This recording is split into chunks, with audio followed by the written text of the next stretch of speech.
Well, I really hope I don't get in any trouble for this, but let's go.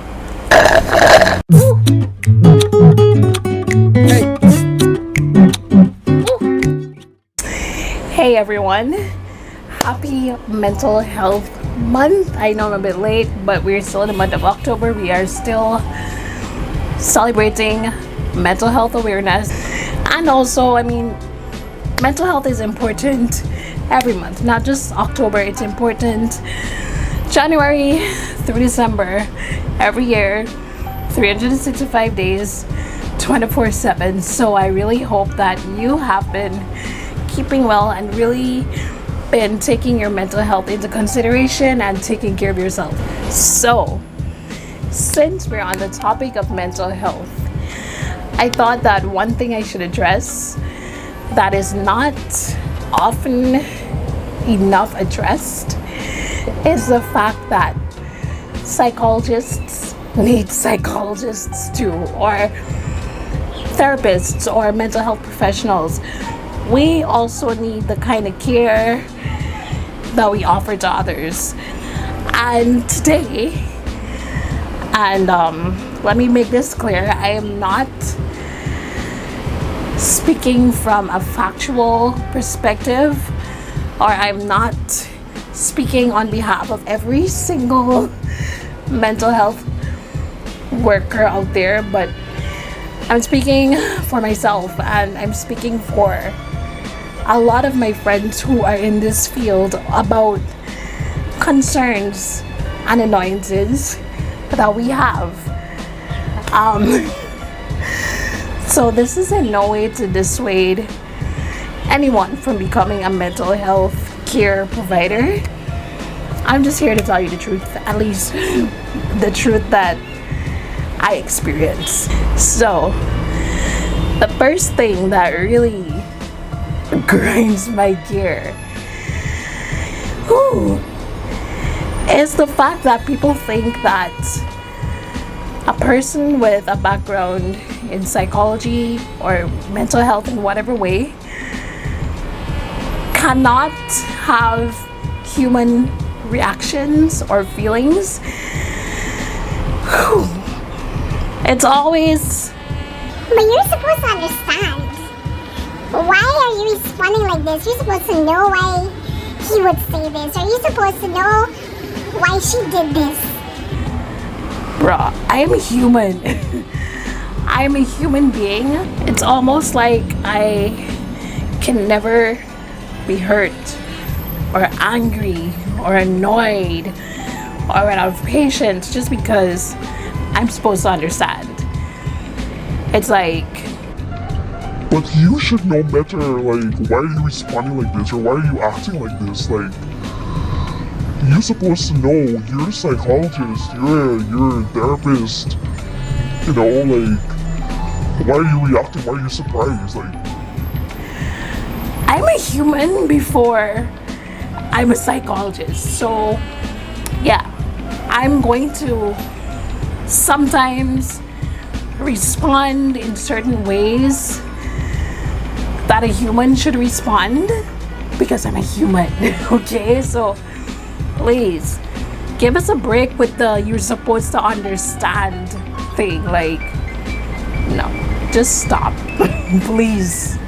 Another thing I think is an issue, especially for me, is just the pressure to always try to fix things or people, even when it's really not my place or my duty or my business. Sometimes I forget the concept of, or not concept, like the fact that there's so much abnormal that you can do for someone. That's a problem that I have. I need to learn where my boundaries are. I need to understand that I'm not God. I cannot fix everyone. I cannot fix everything. Some things just need more than I can give. So yeah. Even on that note, another thing that I find that I have a problem with is feeling the pressure to always have the right thing to say. Oh my goodness, there's so many times when my friends or just a loved one might come to me with something, a problem, and I feel so pressured to find the perfect words. And the thing is, sometimes there aren't any perfect words. Sometimes you're not even required to say something. Sometimes someone just needs a listening ear and not necessarily your input. So a lot of times I beat myself up because I'm like, oh my gosh, I don't know what to say. What do I say? I don't have the words. But yeah, everything does not require your verbal input. Sometimes people just want you to be there for them as a silent form of support. So that's something I'm still working on. Also, whoa, this, speaking of being a form of support, sometimes people expect you to always be there for them. I've had this problem as a professional, but I've also kind of encountered it in my personal life where people expect you to always be able to be available to them, and that's impossible because you have your own life, you have your own things to deal with. So sometimes it's just hard, especially when you are really going through it. I mean, for the most part, I still try to be supportive in whatever way I can, but then there's sometimes when I just can't. And sometimes persons don't understand that. Like, it's like, how dare you have a personal life and not be able to take care of me when you also need taken care of. So I think that's something that I've also had to learn, because even when my tank was on empty, I would still try to give, but I didn't have much to offer just because I was also running on empty. And if you're not taking time to take care of yourself and fill your own tank up, how much can you really give to someone?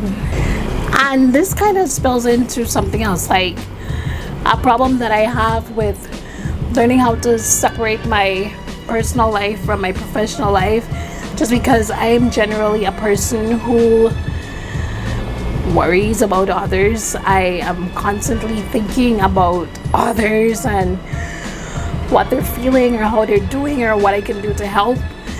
And I'm sorry, I'm not in any way trying to complain, but this is just my nature, and sometimes it works against me because, it's important to be able to leave your work at work and don't bring it home with you or bring it into your personal relationships or your personal space, because it's not healthy, and it becomes really difficult when you're really just walking around 24/7 carrying the burdens of others, especially things that you really have no power to resolve. And it really does you no good. It's draining and it affects you personally, but it can also interfere with your relationships with your loved ones. So that is something you have to be really careful about. But all in all, I'm not saying any of this to discourage someone from becoming a mental health care provider. We are needed, we are important. I'm just kind of giving you the other side of things. Just like any other job, it can get really, really tough. So you really need to know what you're getting into. But yeah, with all that said, I love my job and I would not give it up for anything. Hi, Cosmo. Did you really have to show up right now? But with all that being said, I love my job.